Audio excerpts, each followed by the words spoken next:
la hernie des crucifères, c'est une maladie provoquée par un champignon qui s'attaque aux racines des crucifères. Alors ça peut toucher plusieurs types de plantes, comme les choux, mais aussi la moutarde, les ravenelles et évidemment le colza. La maladie peut provoquer des pertes de pieds et selon l'intensité, ça peut représenter des surfaces assez importantes des parcelles et donc la perte de rendement est significative.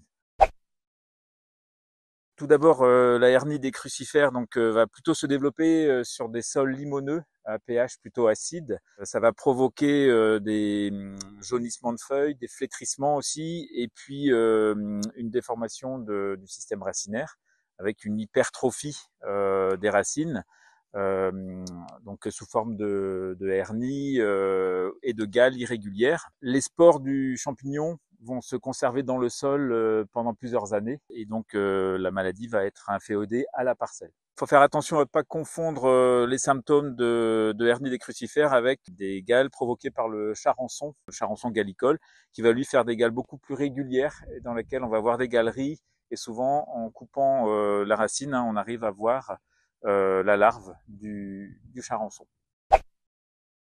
Il n'y a pas forcément de traitement pour gérer la hernie des crucifères. Les solutions, c'est plutôt l'allongement des rotations, éviter donc le retour de crucifères dans la parcelle trop fréquemment. Utiliser des variétés résistantes. Quelques-unes, effectivement, sont résistantes à cette maladie. Choler également quand le pH est inférieur à 6. C'est important de remonter le pH. Et nettoyer le matériel également quand on sort d'une parcelle qu'on connaît, dont on sait qu'elle est contaminée. Il pourrait également être important d'éliminer les adventices de la famille des crucifères, comme les ravenelles et les moutardes dans les parcelles, qui multiplient la maladie.